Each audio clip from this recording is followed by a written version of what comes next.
Hello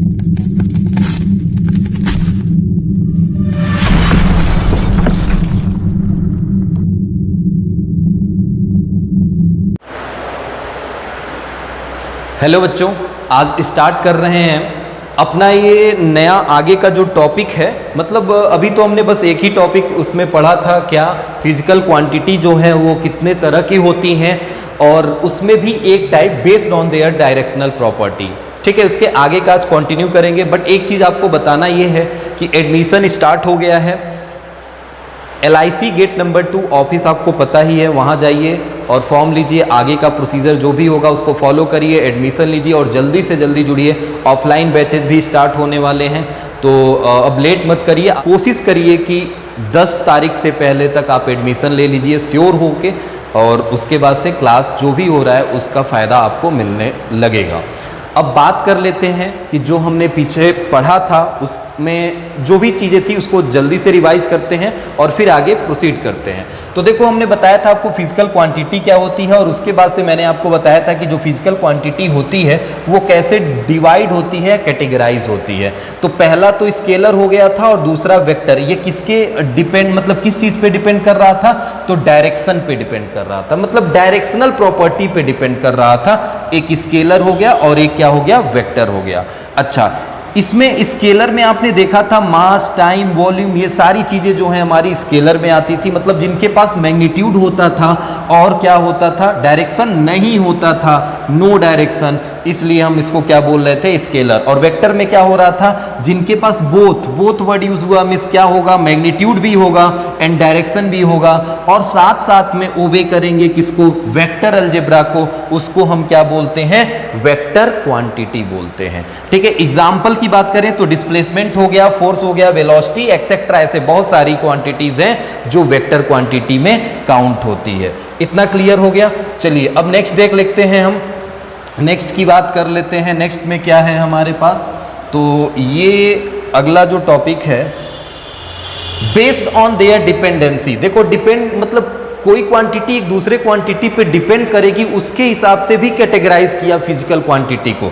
तो इसमें बात आती है सबसे पहले फंडामेंटल क्वांटिटी, या जिसको हम क्या बोलते हैं? बेस क्वांटिटी भी बोलते हैं। मतलब फंडामेंटल क्वांटिटी इसका पहला टाइप है, किसके बेस पे कैटेगराइज हुआ है? डिपेंडेंसी के बेस पे। तो बेस क्वांटिटी होता क्या है? तो डेफिनेशन में देख लें, डेफिनेशन एक बार रीड करिए। लिखा है, the physical quantity which can be treated as independent of other physical quantity and are not usually defined in the terms of other physical quantity are called the fundamental quantity. Clear है इतना? Definition से समझ में आ रहा है? देखो, definition में ये बोल रहा है कि वो सारी फिजिकल क्वांटिटी जो किसी भी क्वांटिटी पे डिपेंड ना करे, मीन्स इंडिपेंडेंट हो, किसी भी फिजिकल क्वांटिटी पे डिपेंड ना करे, ऐसी जितनी भी फिजिकल क्वांटिटी है वो क्या कहलाएगी? फंडामेंटल क्वांटिटी कहलाएगी। आई होप ये क्लियर हो गया होगा आपको।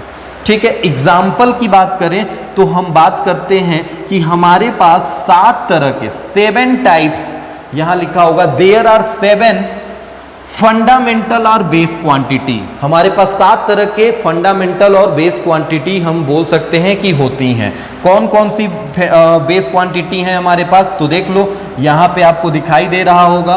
पहला है हमारे पास क्या? लेंथ। दूसरा है mass, temperature, time, electric current, luminous intensity and amount of substance. ठीक है, ये 7 क्वांटिटी हैं जो किस में आती हैं? बेस में आती हैं।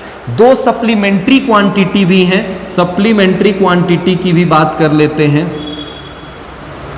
जो सप्लीमेंट्री क्वांटिटी है वो कौन कौन सी है? अच्छा, सप्लीमेंट्री का मतलब है इन 7 के अलावा 2 क्वांटिटी को और ऐड किया गया। सप्लीमेंट मतलब ऐड किया गया। पहला क्या हो गया यहाँ पे? एंगल, ये भी हमारी बेस क्वांटिटी में ही काउंट हो जाती है, बट ये सप्लीमेंट फिजिकल क्वांटिटी है। और दूसरा क्या हो गया? Solid angle. ठीक है, 2 क्वांटिटी हो गए। दिख रहा है ना आपको? एक बार मैं देख लेता हूं कि ये दिखाई दे रहा है कि नहीं बोर्ड पे। हाँ चलो ठीक है, विजिबल है, दिखाई दे रहा है। कहेंगे तो आप पेन थोड़ा सा मोटा यूज़ कर लिया जाएगा कहीं पे, बट अभी फ़िलहाल में विजिबल है। तो देखो 7 ये थे हमारे पास, एक ये फर्स्ट ये है हमारे पास, second, third, fourth, fifth, 6 and 7।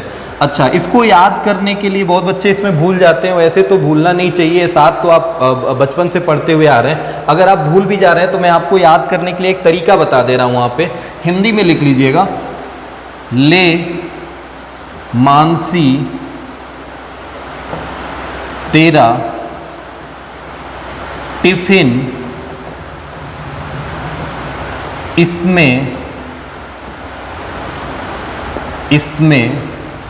इसमें अभी यहाँ पे हम इसमें को ऐसे लिख दे रहे हैं, इसमें को ऐसे लिख दे रहे हैं, इसमें लंच आएगा। समझ में आया? ले लेंथ हो गया, मानसी इसके 2 वर्ड से आप बना सकते हैं मास, तेरा से टेम्परेचर हो गया, टिफिन TI से टाइम हो गया, इसमें इलेक्ट्रिक करंट हो गया, लंच ल्यूमिनस इंटेंसिटी हो गई, और आएगा यहाँ से अमाउंट ऑफ सब्सटेंस हो गया।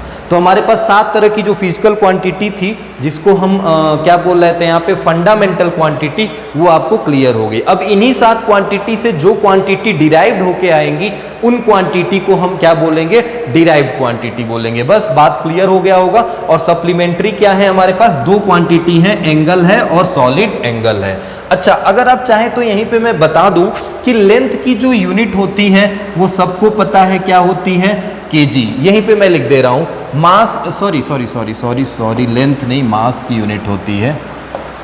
लेंथ की यूनिट क्या होती है, अगर एसआई यूनिट की बात करें तो मीटर हो जाएगी, मास की क्या हो जाएगी, केजी हो जाएगी, टेम्परेचर की क्या हो जाएगी, केल्विन हो जाएगी, केल्विन टेम्परेचर का, टाइम का क्या हो जाएगा, सेकेंड हो जाएगा, इलेक्ट्रिक करंट का क्या हो जाएगा, एम्पियर हो जाएगा। ये सब यूनिट है, ध्यान देना इनको, ये एम्पियर हो जाएगा। ल्यूमिनस इंटेंसिटी की यूनिट मतलब क्या होती है पता है कुछ, कैंडेला, जिसको CD से रिप्रेजेंट करते हैं। और अमाउंट ऑफ सब्सटेंस, इसकी यूनिट क्या होती है, ये तो पता है, केमिस्ट्री में आपने पढ़ रखा है, मोल होती है। ठीक है, तो हमारे पास 7 तरह के जो फंडामेंटल बेस क्वांटिटी थे, उनको हमने लिख दिया, उनकी यूनिट लिख दी। अच्छा, सप्लीमेंट्री की भी यूनिट बची हुई है, इसको भी देख लेते हैं। सप्लीमेंट्री की भी देख लो। देखो सप्लीमेंट्री में एंगल को किस में मेजर करते हो, रेडियन में, RAD लिख दिया। और सॉलिड एंगल को किस में मेजर करते हो, स्टेरेडियन में। थोड़ा सा आगे बात करेंगे इस पे, रेडियन स्टेरेडियन क्या होता है, अभी फिलहाल में इतना समझ लो, ये इनकी यूनिट है। ठीक है, रेडियन एंड स्टेरेडियन। चलिए नेक्स्ट अब देखते हैं, इसको एक बार नोट कर लीजिए, आगे हम प्रोसीड करते हैं डिराइव्ड क्वांटिटी पे। डिराइव्ड क्वांटिटी नेक्स्ट है हमारे पास। डिराइव्ड क्वांटिटी क्या होता है, डिराइव्ड क्वांटिटी पता है कुछ? देखो डिराइव्ड क्वांटिटी बोल रहा है, the physical quantities whose defining operation are based on other physical quantities are called the derived quantity. मतलब कि वो सारी फिजिकल क्वांटिटीज जो मतलब डिफाइन हो, कैसे डिफाइन हो, डिपेंड करते हुए किसी दूसरे फिजिकल क्वांटिटी पे, वो सब क्या कहलाती है, डिराइव्ड क्वांटिटी। तो एक वर्ड यहाँ पे बस याद रखना कि the physical quantity whose defining operation are based on other. यहां से देखो, बेस्ड ऑन अदर, दूसरे पे बेस्ड होगी अगर, तो वो क्या कहलाएगी, डिराइव कहलाएगी। बस बात क्लियर। जैसे स्पीड हो गया, फोर्स, वेलोसिटी, मोमेंटम एक्सेट्रा, ये सारी क्वांटिटी हमारी क्या कहलाती है, डिराइव। जैसे स्पीड का फॉर्मूला बता दो क्या होता है, स्पीड क्या होता है, डिस्टेंस अपॉन टाइम, ये होता है। फोर्स क्या होता है, मास इनटू एक्सीलरेशन। वेलोसिटी क्या होता है, डिस्प्लेसमेंट अपॉन टाइम। मोमेंटम क्या होता है, मास इनटू, नहीं पता, वेलोसिटी, भाई मास इनटू वेलोसिटी।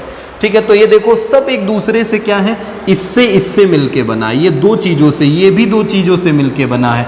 तो सब 2 चीजों से मिलके बना है, इसका मतलब क्या है, ये डिराइव्ड है, एक दूसरे पे क्या कर रहा है, डिपेंड कर रहा है। अब ये जरूरी नहीं है कि केवल फंडामेंटल पे ही डिपेंड करे।